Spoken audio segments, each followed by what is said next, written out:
Welcome to the Prosody Monstrosity podcast. On today's episode, we read Chapter 5 of Alexander Lowen's book called Narcissism, Denial of the True Self. You can find the first 4 chapters of this book on my YouTube channel, also called Prosody Monstrosity. And eventually I will upload the first 4 chapters onto this podcast.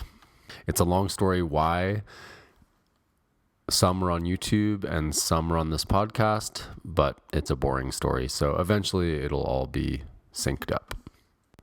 Alexander Lowen was a medical doctor and also a massage therapist of sorts. He created something called bioenergetics, and one of my current clients said that the work I do is similar to his, and she has given me a few of his books to read, and there are no audiobooks available for his books, and this one called Narcissism, Denial of the True Self is from the mid-1980s, and on the cover it says it is a groundbreaking study that will relieve hidden anxieties and heal the tension between mind, body, and feelings. Once again, this is Alexander Lowen, Lowen, MD, his book Narcissism, Denial of the True Self, Chapter 5. Clearly, narcissists need power to inflate their self-image, which would collapse like an empty balloon without it. But how does one develop such a grandiose image of oneself? I've already discarded the hypotheses. Let me say that one again. But how does one develop such a grandiose image of oneself? I've already discarded the hypothesis that it is a carryover from a state of primary narcissism or infantile omnipotence. Infants are without guile, the innocence of babes, and they react spontaneously based on the bodily self needs. What happens to destroy this innocence, and even more, to rob one of one's bodily self and to place one in the special position of feeling superior? The sequence of events follows a definite order. First comes the humiliating experience of powerlessness. See Chapter 4. Then comes a process of seduction by which the child is made to see him or herself as special. An additional element usually accompanying humiliation is rejection. After being rejected and humiliated, a child is more easily seduced into serving the parent. What do I mean by seduction? The word seduction comes from the Latin seducere, to lead aside. We speak of people who are seduced into abandoning their faith, principles, or allegiance. They are led aside from the straight and narrow path of virtue, which ultimately means to be true to oneself, to one's deepest feelings. We describe a man as seducing a woman if, knowing it runs against her principles to engage in sex without love, he lures her into a sexual relationship by professing a love he does not feel. Obviously, a man would not need to seduce a woman who simply desired a sexual relationship, with or without love. Seduction may therefore be defined as the use of a false statement or promise to get another person to do what he or she would not otherwise do. The promise can be explicitly stated or it can be implied. Psychopathic swindlers openly promise something they have no intention of giving. But most seductive ploys involve promises that are not clearly stated. The narcissistic image is an example. If we look at the macho male with his exaggerated show of virility, we realize that he is being seductive whether he admits it or not. Although his image arose as a compensation for an inadequate sense of his male self, it is intended to attract women. By emphasizing, quote, manly strength, it implies sexual potency, thus holding out a promise of sexual fulfillment to a woman. But the promise is false, as we have seen, because the image belies the reality. Any man who is dependent on an image to attract a woman is not sexually potent. An important element in the seduction process is the nature of the relationship in which it takes place. Seduction is not a marketplace transaction in which both parties are equal, and the rule of caveat emptor applies. A shrewd trade is not considered a swindle or a seduction. Seduction occurs only in relationships in which some degree of trust exists. Swindlers are called con-artists because they first gain their victim's confidence. To lead someone astray, you must first get him or her to trust you. Seduction, therefore, is always a betrayal. And this betrayal is all the more pernicious in the parent-child relationship in which trust is basic. The making of Prince Charming. Stephen, a young man I know, projected an image of himself as, quote, Prince Charming. His charm was turned on automatically whenever he was in the company of a woman. His good-looking face took on an easy smile, and his wit came out in engaging repartees. In contrast, when his charm was turned off, he looked dejected, and one could sense that he was insecure and frightened. Unfortunately, if a young woman responded to his charm, believing that it offered the promise of an exciting relationship, she was sadly disappointed. His engaging manner vanished as soon as the seduction ended. Even if it was successful, he did not have the energy to maintain the facade indefinitely. Stephen's charm was not only turned on to further sexual interests, he also used it to make friends, to impress people and get them to support him. Through this image, he denied his dependency and at the same time seduced others into being there for him. It was a power play, as is every seductive maneuver. The Prince Charming look was a pose that Stephen had adopted. He wasn't born that way. Because I knew his family, I had observed the development of this role in Stephen's interactions with his parents as a boy. In his childhood, I saw that when he played the Prince Charming role, his mother smiled at him. It pleased and excited her. Obviously, he was her Prince Charming. His father, on the other hand, seemed embarrassed by the boy's behavior and became angry with him. It was clear to me that Stephen's father resented the special relationship the boy had with his mother. A situation like this only develops when the relationship between the parents is unfulfilling. Wanting something from her husband that he cannot give her, the mother turns to her son for it. I would guess that it is the excitement of romance. This is the promise that Prince Charming makes, though he cannot fulfill it. But what is the inducement the mother offers her son to get him to play this role for her? The inducement is the offer of a special relationship with mother, carrying a promise of closeness and intimacy. For the child, the promise of closeness is particularly compelling because he was deprived of it in infancy. If his mother... All right, I need to jump back. I made a little mistake here. Okay, here we go. If his mother had been there for him, then he would not be so ready now to make a deal, sacrificing the self for a promise. But having been rejected earlier, the boy is anxious for acceptance now. And the timing of, quote, now is important. The promise is made when the boy is between the ages of 3 and 6, old enough to comprehend the demand made on him, but not independent enough to be able to reject it. Moreover, this is the time of the Oedipal period, when the child's interest in the parent of the opposite sex is strongly sexual. The proffered intimacy takes on a sexual nuance. In actuality, the boy may be allowed to watch his mother dress or even to assist her in the toilet.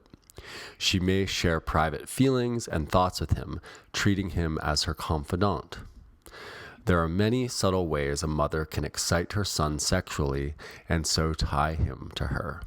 The tie becomes even stronger if he is made to feel guilty for his responsiveness. The idea of being in a special relationship with his mother has many meanings for the boy. And everything I say here about the boy's special relationship with his mother generally applies to the girl in a special relationship with her father. It always means to be the preferred one. In Stephen's case, it meant, "Mother loves me more than my brother or my father. Therefore, I am superior to them." The boy also senses from the sensation that he is needed by his mother. What a sense of importance that must give a child. How could one not develop a grandiose self-image under those conditions? Who would want to avoid the illusion of power, to be the only one who can fulfill a parent that the situation provides? Peter, a patient of mine, was repeatedly told by his mother when he was small that he was God's child. She was a very religious woman and very controlling. If he uttered a dirty word, there's a typo here in this book. His mouth was washed with soap. On the one hand, he was not spared humiliation, but on the other, he was made to feel special. Peter was a handsome young man, but I sensed in him an agony which I associated with the crucifixion of Christ. At times, his face took on a Christ-like expression of suffering and resignation, and he did suffer from a narcissistic disturbance. He was depressed, with little feeling, and his sexual potency was reduced. Fortunately, through our work, Peter was able to recognize the degree to which he had been made to feel special. He was able to cry and to feel the sadness of the loss of the self. And after he mourned his loss, his Christ-like expression changed to one of aliveness and presence. It was almost as if he returned from the dead. As I saw it, his mother had needed him to be Christ-like so she could raise her sexuality to a spiritual level. In the process, Peter's sexuality was sacrificed. The meaning of specialness. The promise of specialness is the seductive lure put forward in the parent's effort to mold the child into his or her image of what the child should be.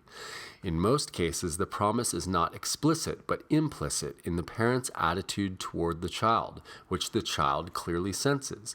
In American culture, most parents want something or seem to need something from their children.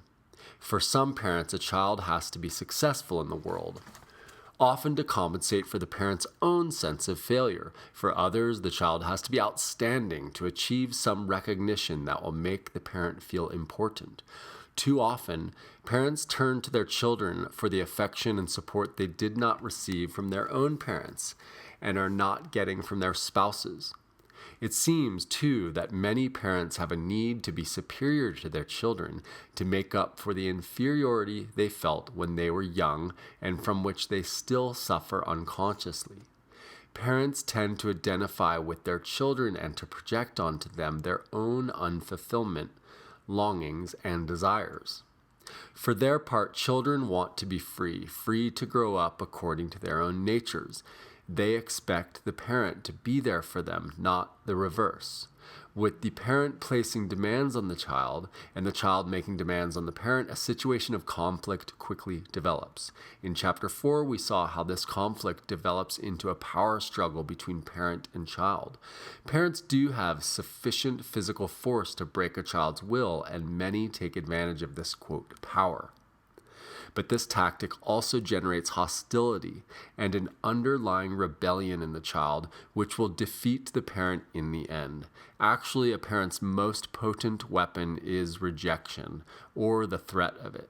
Since children are completely dependent on their parents, they cannot resist this threat.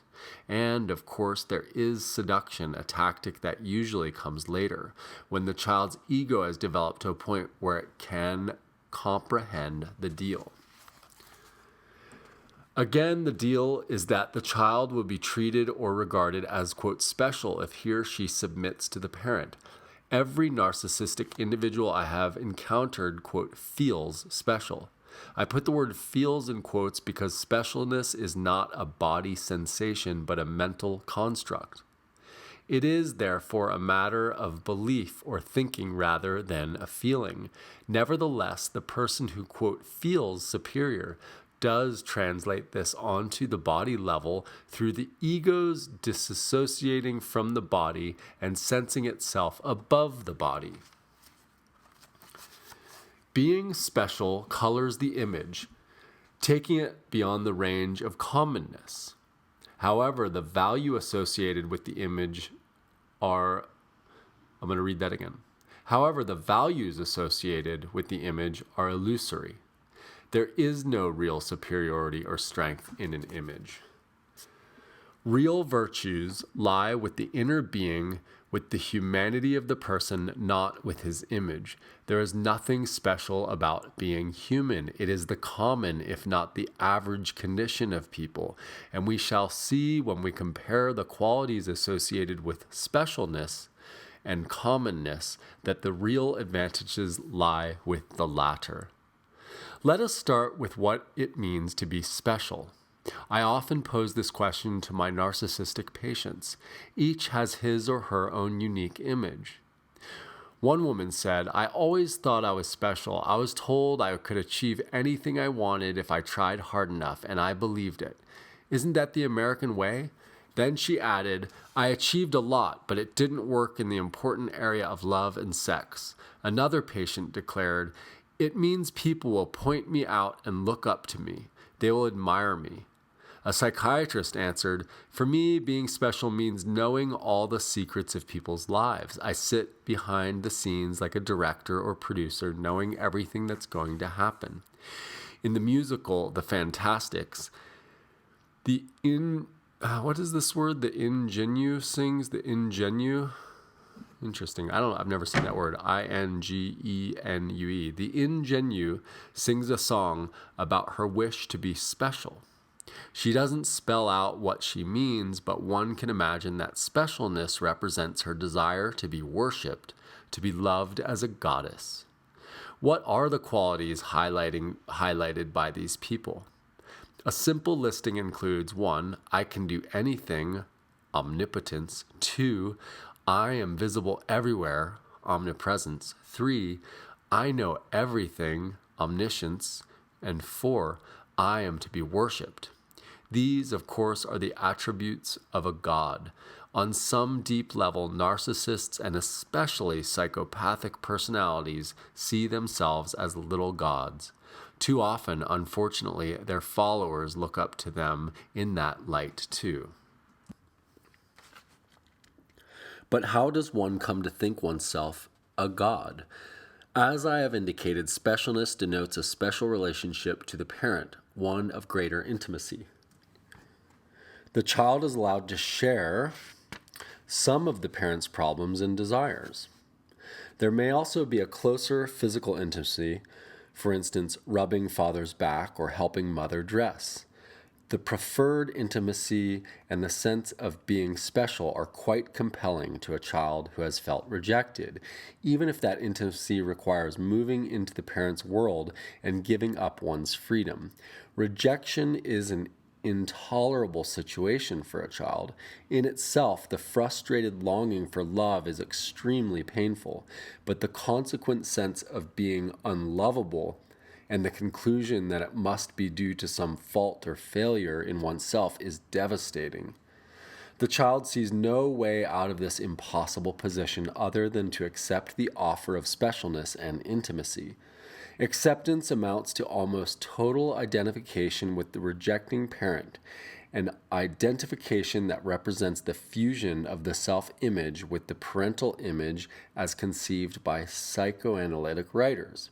It is, however, a secondary development occurring after some separation has occurred. Its effect raises the child's ego to supernormal heights, inflating it to such a degree that it seems superhuman. Since the parent is godlike to a young child, this fusion of images endows the child's ego with a similar quality. This kind of identification with the parent splits the child's identity. Through it, the child incorporates the parent's values wholesale and develops a self-image to reflect them. At the same time, the child must reject the self that the parent found objectionable, namely, bodily feelings and the desire to be independent.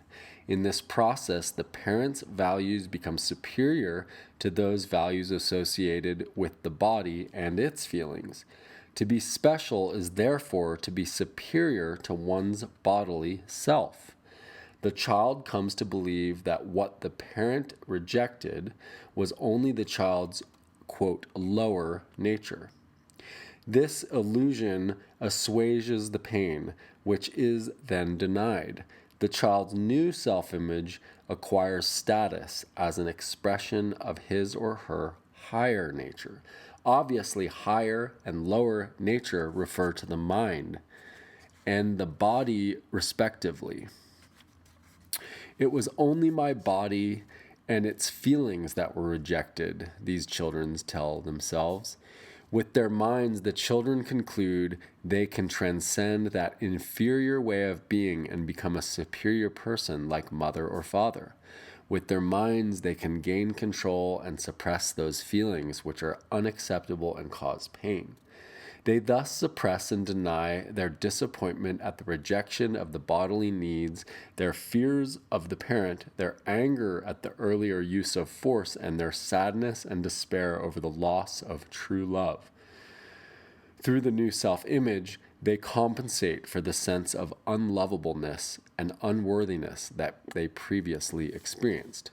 To be superior is to be above it, meaning above the body and its lower nature. The person or the self is in the head, energetically speaking, rather than in the body. Energy or libido is invested in the ego and focused on the image the person is projecting, quote, feeling special and superior, thinking oneself above the body, and disclaiming or denying feelings compose the characterological attitude of the narcissist. The denial of feeling applies particularly to the sexual feelings. Lower nature refers directly to the lower part of the body and its functions. Defecation, urination, and sexuality are stigmatized as dirty. Often, in my opinion, the disclaimer has its roots in the mother's rejection of her own body and its animal nature, which is then extended to the child's body. In my view, that rejection is manifested in the mother's rejection of breastfeeding, which helps to bond the mother and the infant in a naturally close relationship. Breastfeeding may unconsciously be regarded by some women as too sexual and therefore dirty. Such women are ashamed to be seen breastfeeding a child. But to disclaim sexual feeling doesn't mean it disappears. Although the relationship between the seducing parent and the child may be non-sexual or even anti-sexual on the surface, the intimacy that develops between them has a sexual nuance. The case of Martha. Martha was in her late 30s when she consulted me because of a lack of feeling. She described a kind of deadness that made her feel strange, somewhat unreal. Yet an observer might have had difficulty seeing her deadness or strangeness. She seemed to function like a normal person and did not appear depressed. She held a good job and got along reasonably well with her employer and fellow workers, and at least on the job. Away from work, she had little contact with any of them. Indeed, apart from her job, she complained her life was empty. She did not have a relationship with a man, nor did she have any desire for such a relationship. And how could she be close to a woman when their talk turned to men? The subject was an alien world to her. In the presence of other women, then, she felt her strangeness. So she went to work, came home, took care of her needs, and prepared for the next day's work. Martha felt the emptiness of her life, but said she had no energy for anything else. As I noted, it wasn't easy to see Martha's deadness, at least at first glance. It was covered up by a seemingly vivacious manner. She smiled, laughed, and chatted as if everything were all right. She didn't cry, nor did she show sadness or any other feeling. As we worked, Martha developed a very positive feeling for me. She claimed it was because I could see her deadness, sense the emptiness of her life, and empathize with her unexpressed sadness. I was a real human being in her view. Moreover, through our bioenergetic body work, Martha began to gain some feeling in her body, and this affected the transference. Breathing, kicking, and grounding exercises promoted vibrations in her legs, which she could feel. Intense work on the tense muscles of her throat opened her voice. Martha's jaw muscles were also constricted and needed considerable work. Her jaw was set in an attitude of grim determination. Do not feel anything. Eventually, through this work, Martha became able to cry, a major breakthrough for her. She realized that she needed to cry and often asked me to work on her jaw so she could cry, but this was the only feeling she could muster for a long time. If crying is such a basic function, how do we lose it? Why do so many patients have difficulty in crying? A baby's crying is also a call to a parent, for while it may release the tension, the crying does not remove the cause of the tension, which in most cases is a need for contact with the parent. If that loving contact is not forthcoming, the tension will persist and the crying will continue. There is, however, a limit to a child's ability to cry. It can cry itself out, as we say. At this point, it has no more energy to sustain the crying, and so it stops or falls asleep exhausted. To continue beyond this point would risk death, since the child would have to call upon energy that is needed to maintain vital functions. This experience is highly traumatic, since it creates an association in the child's mind between deep crying and death. Many of my patients have experienced this connection as they allow themselves to feel their despair and cry from the depth of their being. But to achieve such a breakthrough, one has to work through a great unconscious resistance stemming from the fear of death. That resistance is largely structured in chronic muscular tensions about the throat, which prevent deep sobbing and so seemingly serve to guard life. One also finds severe tensions in the muscles of the chest wall, which block deep crying and serve unconsciously to protect the person against the pain in his or her throat. It may seem that the goal of the bioenergetic analysis is to get patients to cry. This isn't so. The goal may be described as the attainment of selfhood, which comprises self-awareness, self-expression, and self-possession.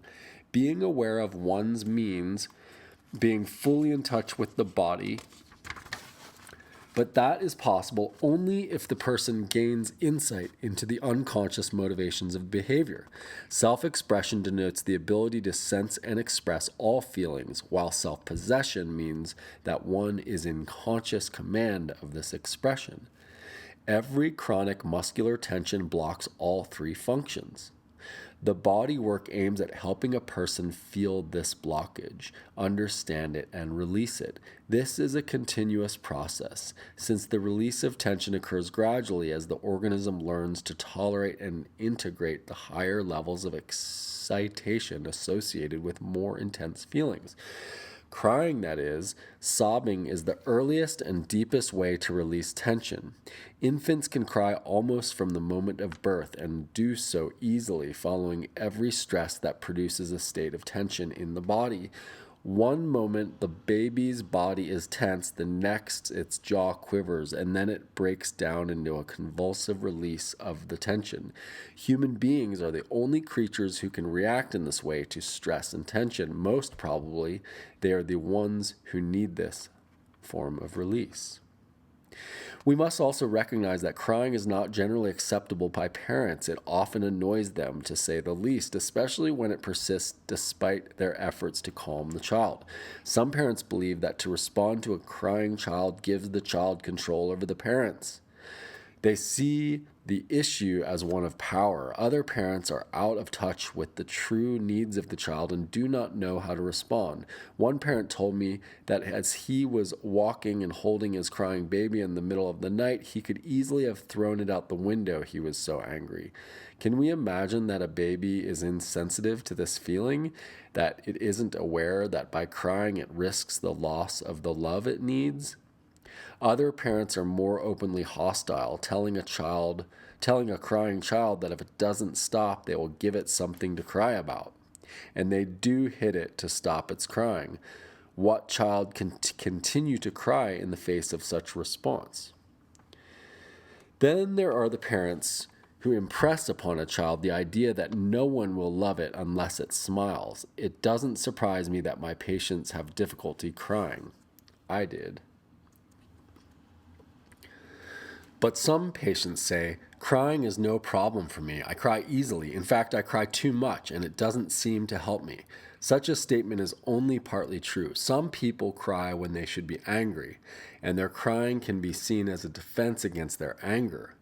Crying is not the only feeling that one needs to be able to express. Still, I don't believe there is such a thing as crying too much.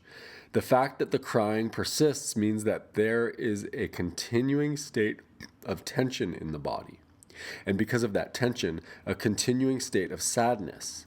I explain to these persons that they are crying off the top of their sadness, that the crying is not deep enough to empty their barrel of tears, nor to fully release the tension. It's not how much one cries, but how deeply one cries, with which determines the release. Most patients accept this explanation and realize that they have to open up more. Let us return to Martha's case. The story she told was one of rejection and humiliation. She described her mother as a cold, unfeeling woman. Martha couldn't remember any contact with her mother as a child. She had been born in Europe during the war and was in fact separated from her mother in her early years. What she did recall were her constant efforts as a child to make some contact with her brother, who was 2 years older. He, however, pushed her away or ignored her as if she didn't exist. Although Martha emphasized the painfulness of these experiences, her voice was without feeling. She went on to describe how this treatment by her brother continued all through her childhood and into her adolescence. He refused to let his friends play with her and sometimes punched and hit her. When she told her mother about this treatment, she was instructed not to bother her brother. Her father's behavior to her was even crueler, though not physically violent. He never spoke to her, burying himself in a newspaper. If Martha approached him, he would turn to her mother and ask, "What does she want?" He always referred to her as she. He never called her by her name. In view of this treatment by the male members of her family, one could hardly expect Martha to have loving feelings for a man, and she didn't. In her early 20s, feeling the desperate need for physical contact with another human being, she had engaged in sexual activity with men, but she did so without sexual feeling. The contact didn't seem much, and she felt used by them, so she stopped that practice. Yet Martha was troubled that she had absolutely no sexual desire. It contributed to her feeling of strangeness and unreality. We both recognized that Martha had considerable hostility towards men stemming from her experience with her brother and her father. Because such hostility blocks any sexual desire, I had Martha express her anger against them many times in the course of her therapy. She also felt and expressed her contempt and disgust for her father in retaliation for the disgust he showed towards her.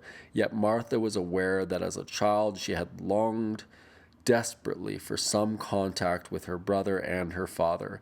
I was reasonably certain that longing had a sexual element. During the Oedipal period, a girl is attracted sexually to the male members of her family. In Martha, both the longing and sexual feeling for her father and her brother were strongly suppressed.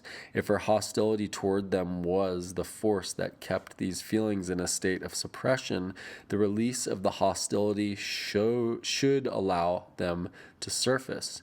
But this did not happen. I knew then that some other force must be operating to maintain the suppression. The hostility shown toward Martha by her brother and her father could only be explained as a transference of the hostility they felt toward the mother. Unable to express it toward her, they vented it on Martha because she, too, was female. I could understand their rancor toward Martha's mother, a cold, unfeeling woman who found sex or anything sexual repulsive. In some way, she must have humiliated the males, husband and son, and they in turn humiliated Martha. though Martha could comprehend this, for she too was repulsed by her mother's stony lack of feeling. She could not feel any anger against her mother. Instead, she felt sorry for her mother. Martha's relationship to her mother struck me as odd. They were on the telephone to each other regularly, speaking to each other in endearing terms like lovers.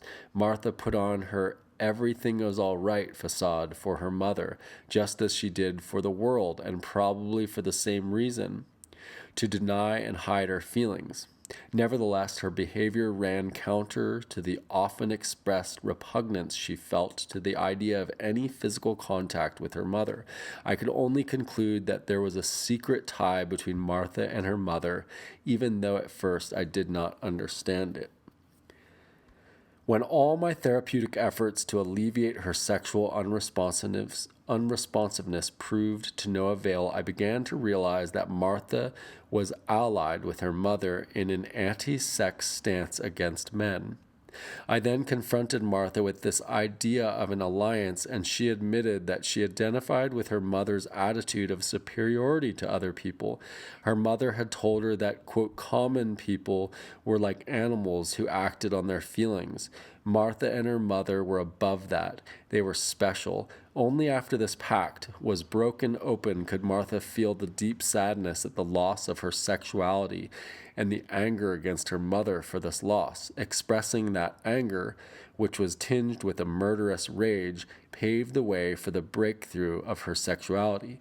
Expressing anger is not only a verbal act, for the anger is locked up in the body as a muscular tension in the upper back between and around the shoulder blades. When Martha sensed the anger against her mother, she took the tennis racket, which is always available in the bioenergetic therapy, and began to beat the bed with it. As she did this, she expressed in words her anger against her mother. I hate you. I could kill you. You robbed me of my sexuality. She had done this exercise before, expressing her anger about her suffering, but this time it was specifically directed against her mother, with insight into its origin. I see this kind of relationship between mother and daughter as homosexual in nature because the feelings expressed toward each other are those which are normally directed toward a person of the opposite sex. But what is the bond in this kind of homosexual relationship? What ties the daughter to her mother on a sexual level and vice versa? Each supports the other's anti-sex and anti-male position by offering a pseudo-affection that negates the need for men. This kind of tie, however, is premised on, quote, no, rather than, quote, yes. What one is against rather than what one is for. It is a link between victims. A mother who feels victimized by men can easily seduce her daughter into an identification with that position. Similarly, a father who feels dominated by his wife can seduce his son into an allegiance against bitches to justify his personal failure as a man. But what happens if the seduction proceeds from mother to son or father to daughter? In this case, the seduction carries the aura of incest. Sexual feelings must be denied because of guilt, as we can see in Mark's case. The case of Mark.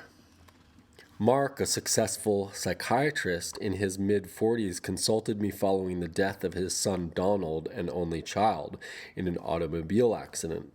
Donald, a young man of 20, had been out with some friends drinking and was driving home alone when the accident occurred. Mark blamed himself somewhat for the tragedy because he had ignored evident signs that his son was in trouble.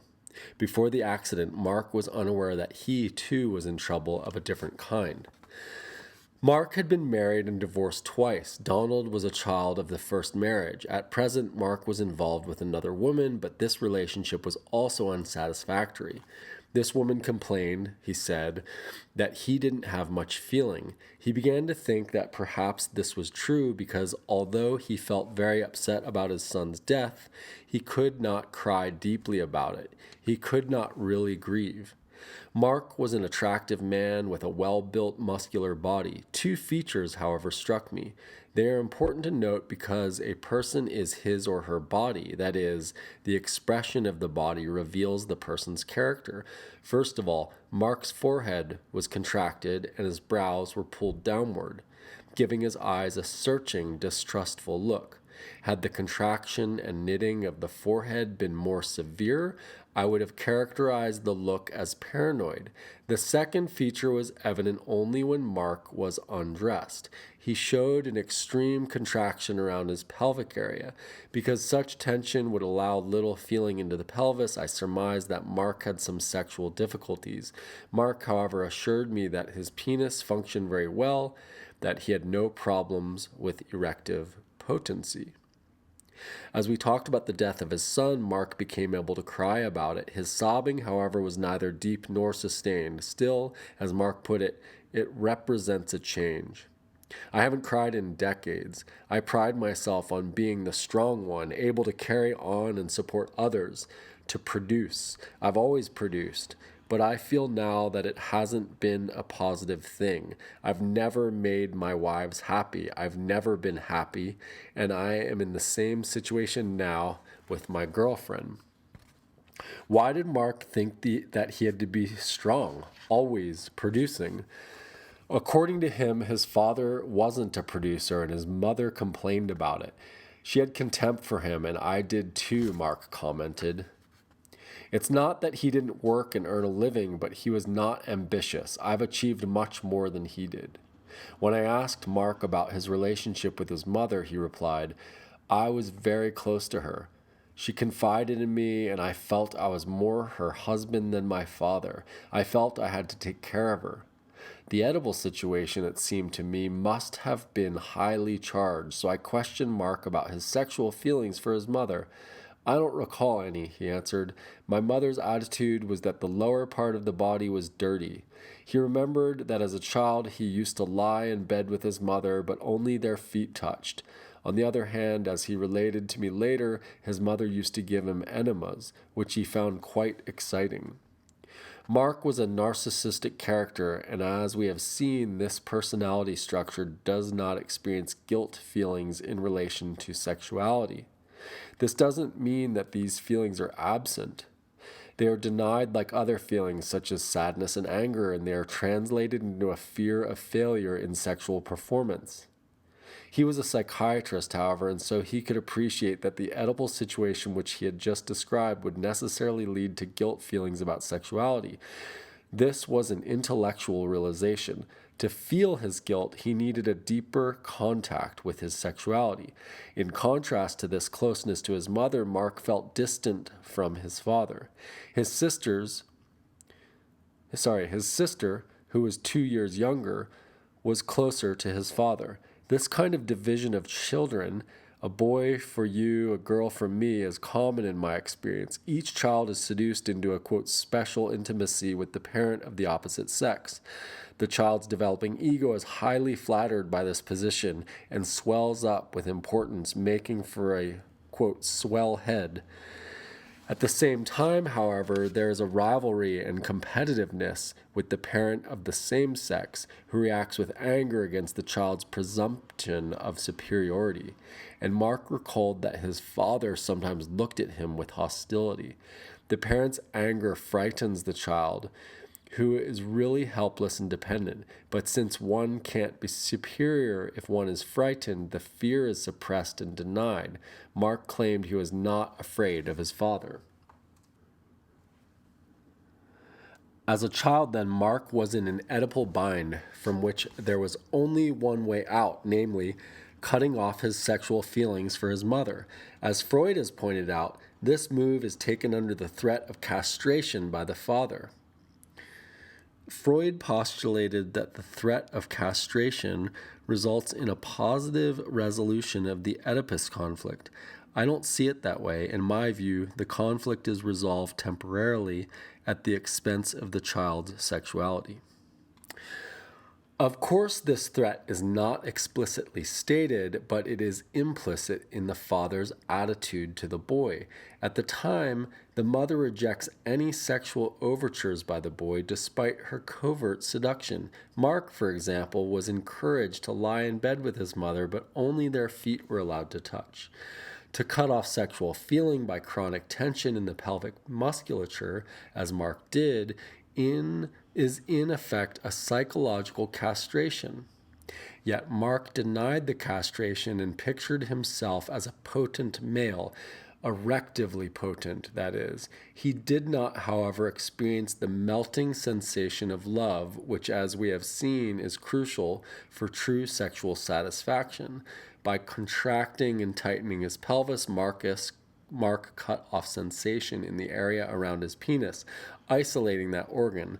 Although Mark had full sensation in his penis, it was not connected to any feeling in the rest of his body. In other words, psychological castration means loss of sexual feeling in the body, especially the pelvis, while retaining sensation in the genitals. The effect is to limit the orgastic response. Even though he denied the castration, Mark was aware that something was amiss. In an earlier sensation, he had remarked that his penis did not feel as if it were part of him. To regain sexual feeling in his penis, Mark had to sense the tension in that area and experience the fear of castration it represented. When the tension is extreme, as in Mark's case, any pressure on the muscles is painful. It is by feeling this pain that the person becomes aware of the tension and of the underlying fear. If the person can relax these muscles, the pain disappears and the pelvis becomes warm and suffused with feeling. The pressure I apply is rarely strong because most patients are frightened of being hurt in the pelvic area. Generally, if I make an unexpected movement, either inadvertently or deliberately in that area, the patient will jump with fear. Yet experiencing that fear enables the person to realize that must stem from earlier experiences, for the patient knows that I do not intend any harm. That realization allows the patient to relax under my pressure and experience the warmth and pleasure of pelvic sexuality. To my surprise, Mark didn't react at all when I applied pressure with my fingers to the tight muscles in his groin. Even increasing the pressure elicited no response. He could feel the pressure and there was some pain, he said, but he could take it. In fact, he told me he felt like laughing at me. He suppressed the laugh because he sensed it had a diabolical ring. I asked Mark to go ahead and laugh. It came out, ha ha ha, with a mocking tone as if to say, "You didn't get to me," or "You didn't frighten me." I have heard such devilish laughs a number of times in the course of my work with patients. The laugh always has the same meaning, for it always breaks out just when it seems the patient should respond emotionally. A patient appears to be on the verge of tears, but instead of crying, this laugh occurs. An emotional response would show that the person has been affected by the experience. The laughter denies any feeling. I won, it declares. I am more powerful than you. I can resist you. Such laughter is one hallmark of narcissistic patients, for it represents a clear denial of feeling. But why do we say such a laugh has a diabolical or devilish sound? This isn't only my description. Everyone who hears the laugh senses that quality, and yet no one has actually heard a devil laugh. We don't believe in devils, at least the mythical kind, but human beings can be devilish. We may even say of someone, he has the devil in him. If there is some truth in that observation, I would venture to say that one will find a devil in every narcissistic or psychopathic individual. In any case, Mark and I discussed his reaction. I suggested that he didn't feel threatened because he had nothing to lose. His penis didn't belong to him anyway. This interpretation made sense to him. He then told me that he had always had the image that his body was his penis. His head was the glans, while his body was the shaft. Could anything be more phallic or more narcissistic? The image of the body as a phallus implies that Mark thought he had to be hard and strong. He prided himself on his erective potency, but while such potency is a precondition for orgasm, sexual pleasure and satisfaction depend on the discharge of the excitement and the release of the tension. A man must surrender his erection to achieve orgasm. The emphasis on erective potency rather than orgastic potency stems from a commitment to be there for the woman. This was Mark's basic orientation in life. He had been seduced into this position by his mother's promise that he would be her special love. Unfortunately, as a child, Mark could not see the emptiness of this promise. He did become her special love, but at the expense of his sexuality and sexual feeling. He gave up his orgastic potency for an exaggerated erective potency, or, to put it another way, his personal fulfillment became secondary to that of his mother. Mark's sacrifice didn't help his mother. He related that when he was 10, she began to drink heavily and use drugs. As a boy then, he took it upon himself to watch over his mother and protect her from her self-destructive behavior. His father was less involved. Yet Mark's efforts were in vain, and he eventually turned against his mother for what he saw as a betrayal. Although this added a note of bitterness and anger to all his relations with women, it did not change his original position. For women, Mark projected an image of a man able to produce an erection and able to maintain its hardness and strength.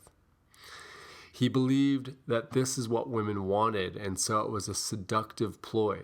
Many women did respond, but the relationships never led to real satisfaction for either partner. As I noted, Mark's 2 marriages had ended in divorce. Just as there was no deep satisfaction for Mark in his erective potency, there was none for the women either. Again, the sexual relationship between a man and woman is a very interdependent one. A man's climax will often trigger a woman's, and vice versa. A woman may want her man to be hard and strong at times, but only if he can be soft and tender at others. Mark began to appreciate that his hardness was also a negative expression. It could be interpreted as saying, "You can't get to me, I won't feel anything." Slowly, through our work, Mark's attitude and his body began to change. The expressed desire to be soft led to sobbing, which softened his body. His expression became different. When I first saw him, there was an angry, pained cast to his face. His brows were knitted in a distrustful, suspicious look. After crying deeply, his face brightened, his brows lifted, and his eyes cleared. He looked like a happy young boy. It seemed like the other side of the coin. The face of the hard, embittered, angry man had covered its exact opposite in a reversal of the Dorian Gray theme. Mark has always regarded himself as special and superior. First in relation to his father, and later in relation to other men. He was strong. He wasn't afraid of them. He could produce, and he could satisfy a woman. That was the image projected and identified with. It gave him a sense of power in relation to women, and that was not greatly diminished by the failure of 2 marriages. As long as he could perform sexually, produce an erection, he was on top. He was successful. He used sex as a defense against feeling, his need for love, his fear of rejection, his orgastic impotence. Narcissists use sex as a substitute for love and intimacy. Narcissists have a fear of intimacy because it requires an exposure of the self. One can't be intimate and hide behind a mask or image, but physical closeness makes no such demand and can be used to hide the self and feelings. Narcissists may use sexual closeness as a way to avoid true intimacy, for the darkness and the proximity are obstacles to seeing the other person. As a result, sex becomes a mechanical act between 2 bodies while the feelings are aroused by and focused on fantasy partners. Awareness is a function of time and distance. Seeing another person takes time. If one is strongly focused on the pursuit of an object, one only sees the other person as an image. One doesn't have time to make the change of focus necessary to allow the selfhood of the other to emerge clearly. To do so makes the other more important for the moment than one's goal, which is extremely difficult for narcissists. Distance or space is important for eye contact. If one carries someone on one's back, literally or figuratively speaking, one can't see nor be seen by him or her. Similarly, two people hugging can't see each other. Narcissists, being lonely people, go in for hugging, but I suspect that they do so because it is less threatening than seeing or being seen. However, hiding the self denies the self and ends in a loss of the self. I counsel people to look before they touch. I counsel people to look before they touch. See who and where the other person is before getting close. If a real feeling contact with the other is desired. The following incident illustrates the narcissism that passes as closeness. It occurred at a training workshop for therapists that I was conducting. My associate had just finished leading an exercise class and announced a period of unstructured body work. What he said was, "Now you can do whatever you like." One woman exclaimed, "I want to give Al Lowen a big hug." With that, she rushed at me like a mother at a lost child. Before she reached me, I put up my hand and said, "Stop. Why don't you find out first if you want to be hugged?" Obviously, it hadn't occurred to her that I might have some feelings that should be considered. To submit without any feeling or desire on my part would be a denial of my selfhood. Acting impulsively as this woman did was a denial of her selfhood. After making her statement, which was genuine, she could have approached me, made eye contact, and said to me, "I would like to give you a hug." I am sure that if our eye contact was good, I would have responded warmly, since she would have seen me as a person and not as the image she admired. What is common? Do you recall the story of Jonathan Livingston Seagull? He was a, quote, special bird. He was not interested in screeching or squabbling with the other seagulls. He wanted no part of their fighting for a piece of rotten fish. He was above that. Where the other birds were content to remain within the limits of ordinary seagull life, Jonathan was obsessed with the idea of transcending those limits. So he went off on his own to become a pure spirit, interested only in pure love, no sex. Does that choice make sense? Actually, as children, narcissists don't have a choice. They were seduced into giving up their sexuality and offered in its place the image of being special. It was a poor bargain, but they had no choice. They may even have thought that one day they would experience a special sexuality transcending ordinary love. As adults, they may realize that is only possible in their imagination. Yet having made the initial deal, they are reluctant to renounce it. After all, aren't they special? Why should they give that up? But if they don't give up that image of being special, they have no chance of recovering the sexuality that is common to all people. In saying this, I'm not denying that people do have special gifts. We are each unique with our own abilities and talents, which are different from those of other persons, but that does not make us, quote, special. For we recognize that others also have special gifts and talents. which we may not possess. If we are wise, we don't base our identity on our special ability. Our special gifts are like the furnishings in our home. Without a house to contain them, to give them meaning, they are just pieces of furniture. In a house, they take on character and distinction, reflecting the quality of life. Our body is our house. It is the foundation of our identity. Writing a book doesn't make me a man. Being a man, which is the essence of my nature, I can also be a writer. If one can identify with one's body as one's being, if one can say simply, I am a man or I am a woman, one will discover that one's true identity derives from one's common heritage, not from one's specialness. What do I mean by one's common heritage? How is one not special? What is common to all people is the body and its functioning. On a basic level, all bodies function similarly. To be special, one must deny one's identification with one's body, for that identification would mean that one is like everyone else. A patient described her narcissistic mother in these words: "She thinks her shit don't stink." And to be special, one must also deny one's feelings, for they too are common. Everyone loves, hates, and gets angry, sad, frightened, etc. The special person has to be above the body and its feelings. Being special sets us apart.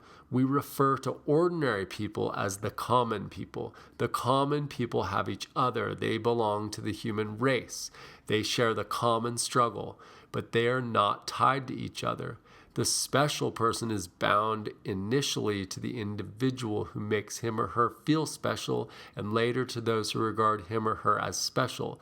The special person is not free. That's an illusion.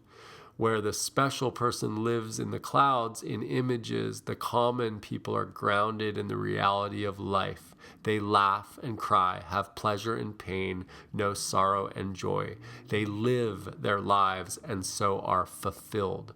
The special person imagines a life, and in this way the special person does create a special destiny to see his or her image crumble, as Dorian Gray did when reality confronted him. As I have emphasized repeatedly, the true needs of a person are never satisfied through an image.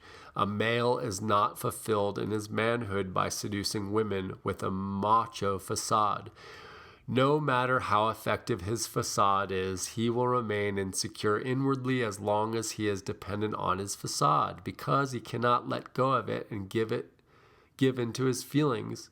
His sexual responsiveness will suffer. Unfortunately, this lack of sexual fulfillment seems to confirm his inadequacy, leading him to invest more energy in the facade. His real need is to accept himself as he is, which means to accept all his feelings, his fears, anger, sadness, and even despair. In accepting himself, he will find his true maleness. The same consideration applies to the woman who tries to project an image of alluring femininity. The image does nothing to increase her sexual feelings and actually diminishes them, because energy or libido is withdrawn from her body, feeling invested in the ego. True beauty for both men and women lies in an inner aliveness, not an external show of looks. I have often heard women exclaim at the end of a session in which they had released their sadness by deep crying, quote, "I must look like a mess." In truth, their eyes were shining and their faces radiant. They looked beautiful. That brings us to the end of Chapter 5, Seduction and Manipulation, in the book by Alexander Lowen, MD, called Narcissism, Denial of the True Self, a groundbreaking study that will relieve the hidden anxieties and heal the tension between mind, body, and feelings. You can find the first 4 chapters of Narcissism, Denial of the True Self on YouTube on a channel called Prosody Monstrosity. Prosody Monstrosity. Thanks for listening, and I'll bring you Chapter 6 soon.